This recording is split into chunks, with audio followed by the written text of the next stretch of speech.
पाकिस्तान का field marshal Asim Munir ने सपना देखा था कि पाकिस्तान का बाप बनकर जब तक जिंदा रहेगा तब तक वो पाकिस्तान की सेना के ऊपर, पाकिस्तान के सुप्रीम कोर्ट के ऊपर, पाकिस्तान की सरकार के ऊपर बैठा रहेगा। तभी आप जहां भी देखेंगे विदेशों में शहबाज शरीफ कम जाता है, लेकिन ये फील्ड मार्शल आसिम मुनीर सबसे ज्यादा विदेशी दौरों पर जाता है, क्योंकि इसके पास एक ट्रिक है और वो ट्रिक है चंदा बटोरने की। कटोरे में डॉलर कैसे आए, उस ट्रिक को सबसे बेहतर तरीके से आसिम मुनीर समझता है, इसीलिए इसे फील्ड मार्शल का दर्जा दिया गया और उसके बाद संविधान में 27वां संशोधन करके सबसे पावरफुल व्यक्ति पाकिस्तान का इसे बना दिया गया। लेकिन फिलहाल हेडलाइंस बन रही हैं कि Pakistan's hastily adopted constitutional amendments seriously undermine judicial independence and raise grave concerns about military accountability and respect for the rule of law.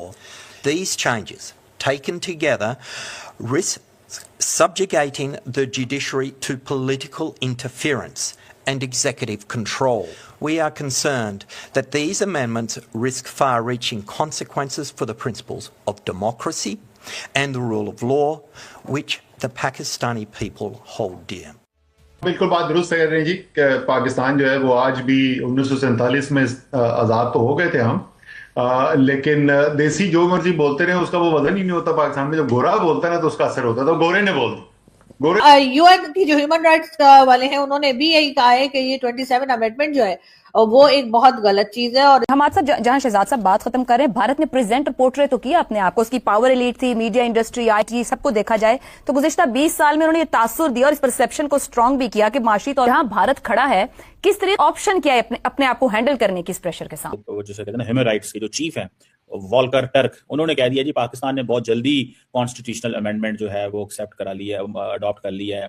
अब सवाल मिलिट्री की अकाउंटेबिलिटी इस मुल्क में नहीं होगी। सवाल ये पैदा होता है, यूएन का ये मैंडेट भी है कि हमारे मुल्क की पार्लियामेंट अगर कोई अमेंडमेंट पास करती है तो यूएन का इससे क्या लेना देना है। और दूसरा ये है कि यूएन जो है वो क्या उसे बोलते हैं, जो गजा में हो रहा है उस पर तो कुछ बोल नहीं सकती, कर नहीं सकती, वहां पे तो इनके मुंह बंद हो जाते हैं।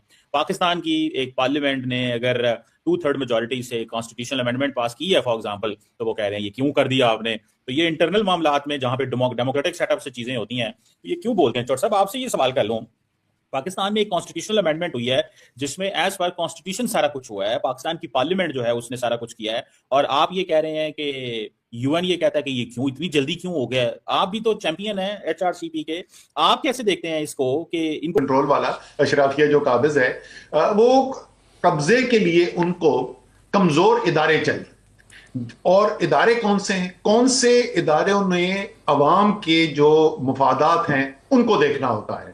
सबसे पहले तो आपकी जो अवाम के मुंतखब करदा नुमाइंदे हैं, पार्लियामान है, उसके बाद आपकी अदलिया है जिसने नजर रखना है उस हुकूमत के ऊपर भी और जो कारोबार जो कर रहे हैं उनके ऊपर भी, और तीसरा जो है वो मीडिया। ये तीन बड़े बड़े ऐसे मैं बोलूं ग्रुप्स हैं जिनका काम है कि अवाम के मुफाद को उन्होंने देखना है। और आप अगर देखें कि पाकिस्तान किस तरफ इस वक्त जा रहा है, ये सब कमजोर तो हैं ही, लेकिन ये मजीद कमजोर होते चले जा रहे हैं। मीडिया आज जितना कमजोर है ये पिछले 20 साल में नहीं हुआ। वो जो अर्ली 21st सेंचुरी के अंदर जो ओपनिंग हुई पाकिस्तान की मीडिया की, आप लोग आए उस वक्त, मेरे ख्याल में अब आमिर मतीन जैसी आवाजें ही कम रह गई हैं टेलीविजन को। ये ताकत हासिल थी सुप्रीम कोर्ट को कि वो आज खुद नोटिस लेके अवाम के मुफादात की हिफाजत करने की कोशिश करें, वो भी उन्होंने उड़ा दिया। तो अदलिया भी कमजोर होती चली जा रही है। और पार्लियामान तो जैसे मैंने अभी कुछ दिन पहले ट्वीट किया था, मेरे ख्याल में ज़िया-उल हक की तारीख जब लिखी जाएगी ना तो ज़िया-उल हक की जो मजलिस शुरा है वो भी ज्यादा ताकतवर है। तो ये इतनी बड़ी चोरी हो रही है और अशराफिया जो है वो ज्यादा से ज्यादा ताकतवर होती चली जा रही है। ये तो कोई ताज्जुब होना नहीं चाहिए हमें, जिस तरीके से हम पूरे निजाम को अवाम को कमजोर करते चले जा रहे हैं, अशराफिया को ताकतवर करते चले जा रहे हैं। तो बात सर ये है कि ये जो एक्सक्यूज है ना, इंटरफेरेंस इन इंटरनल अफेयर्स, ये काफ़ी अब पुराना हो गया है। और अब जो है ह्यूमन राइट्स के जो कंसर्न्स हैं उनको, और ख़ास तौर पे जब वो यूएन की तरफ से रेज किए जाएं, it should not be considered interference in internal affairs of any country.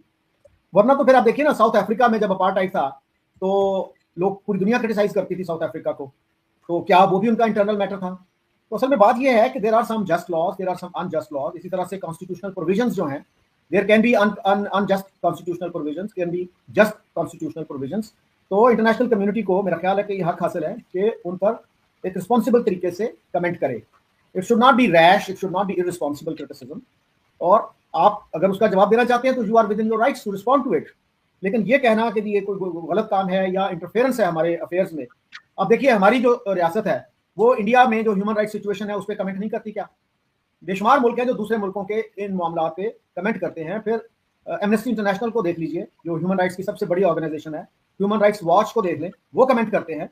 और जहां तक इसराइल का ताल्लुक है या गजा का, उस पर भी यूएन ने बहुत ज्यादा कमेंट्स किए हैं. ये नहीं आप पावर जो है वो पाकिस्तान की गवर्नमेंट ने या जिन्होंने ये बिल पास किया है या जिन्होंने ये अमेंडमेंट लेकर आए हैं उन्होंने एक तरह से तमाम की तमाम इख्तियारात जो है वो मिलिट्री एस्टैब्लिशमेंट के हाथ में रख दिए हैं. यानी पहले भी थे, ऐसी नहीं कि वो कुछ कर नहीं पाते थे या कहीं बड़े मजबूर हो जाते थे, ऐसा नहीं है. लेकिन अब तो समझे कि बिल्कुल ही एक तरह से उनको क्लीन चिट मिल गई है कि अब वो जो चाहे करें, जिसको चाहे अरेस्ट करें, जिसको चाहे सजा दें, जिसको इस बारे में चाहे जो मर्जी करें, लेकिन उनके अपने ऊपर किसी किस्म की कोई कार्रवाई नहीं होगी.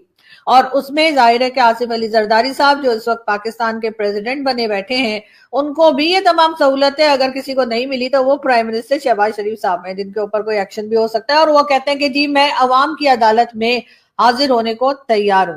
तो बाकी सब लोग हाजिर होने को तैयार क्यों नहीं और अवाम बेचारी कर भी क्या सकती है? हमारी पब्लिक बाहर नहीं निकलती, हमारी पब्लिक कुछ नहीं कर सकती, हमारी पब्लिक सिर्फ रो सकती है, अपना सर पीट सकती है.